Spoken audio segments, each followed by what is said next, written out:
Hello guys, இது நமக்கு உடம்பு சரியில்லாமல் போனதோட டே 3 அப்படின்னு வச்சுக்கலாம்.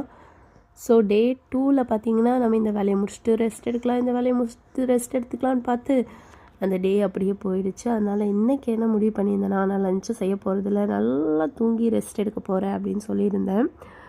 ஸோ காலையில் ஒரு 7:30 காட்ட எழுந்து ரவை மட்டும் செஞ்சுட்டு மறுபடியும் போய் படுத்துட்டு ஒரு 10 மணிக்காட்ட எழுந்து வந்து தான் கவுண்டர் டாப்பு க்ளீன் பண்ணிவிட்டு கொஞ்சம் பாத்திரம்லாம் இருந்தது, அதை மட்டும் கழுவி வச்சுட்டு எல்லாம் இல்லைன்னா யாரும் செய்ய போகிறதில்ல, எப்படினாலும் நம்ம தான் செய்யணும். அதனால் இந்த வேலையெல்லாம் முடிச்சிட்டோம்னா கொஞ்சம் ரிலாக்ஸாக படுக்கலாம், இல்லைன்னா இதே தான் மைண்டில் ஓடிட்டுருக்கோம் அப்படின்னு சொல்லிட்டு கொஞ்சம் வேலை தானே சீக்கிரம் முடிச்சிடலான்னு நினச்சேன். இதுக்கிடையில் நம்ம மேடம்க்கு மிட் ஸ்நாக் ஏதாவது கொடுக்கணும், அவங்கள குளிக்க வைக்கணும், அவங்கள தூங்க வைக்கணும் அப்படின்னு சொல்லி அதுலேயே நமக்கு ஒரு 1 hour போயிடுச்சு.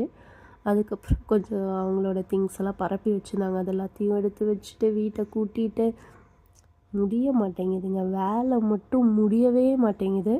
இதெல்லாம் பண்ணி முடிக்கும்போதே டைம் பார்த்திங்கன்னா 12:30 ஆயிடுச்சு. மதியம் பாப்பாவுக்கு ஹேர் கட் பண்ணுறதுக்கு வெளியே போகணும்.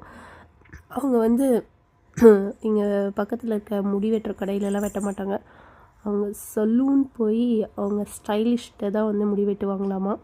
அதனால் அவங்களுக்கு கொஞ்சம் வெளியே எடுத்துகிட்டு போகிறக்காக நேந்திரம் பழமும் அதுக்குள்ளே மாட்டுப்பால் நல்லா காய்ச்சி ஆற வச்சுருந்தேன். சுகருக்கு நான் டேட்ஸ் பவுட்ரு சேர்த்து நல்லா பிளெண்ட் பண்ணி எடுத்துக்கிட்டேன். இது நம்ம வெளியே எடுத்துகிட்டு போகிறங்காட்டி இன்னும் கொஞ்சம் பால் சேர்த்திக்கிறேன், ஏன்னா கொஞ்சம் நேரம் எப்போ நம்ம கொடுப்போன்னு தெரியாது இல்லையா, அதனால் அது சீக்கிரமாக கெட்டி ஆயிருங்கிறதுக்காக இன்னும் கொஞ்சம் பால் சேர்த்திக்கிட்டேன். இதை மெயினாக இதை கொடுக்காதீங்க, இது கூட வேறு ஏதாவது ஒரு ஃபுட்டு கொடுங்க. இது ஈவினிங் சும்மா ஸ்நாக் மாதிரி தான், லஞ்சுக்கு இதை கொடுக்க வேண்டாம். அதுக்கப்புறம் அவங்களுக்கு தண்ணி எடுத்து வைக்கணும், ஸ்நாக் எடுத்து வைக்கணும், டவல் எடுத்து வைக்கணும், ட்ரெஸ் எடுத்து வைக்கணும், அவங்கள எடுத்து கிளப்பணும் அப்படின்னு சொல்லிட்டு டைம் ஆகிடுச்சு. மதியம் நல்லா ஹெவியாக பிரியாணி சாப்பிட்டு ஹேர் கட் பண்ணோம். சாராவோட ஹேர் கட்லாம் நம்மளால் காமிக்க முடியாது, பெரிய போர்க்களமே நடத்தி முடிச்சிட்டாங்க. வீட்டுக்கு பார்த்தா உன்னோட லீவ் முடிஞ்சிச்சு, நைட் டின்னர் செய்ய சொல்லிட்டாங்க, சமைப்போம்.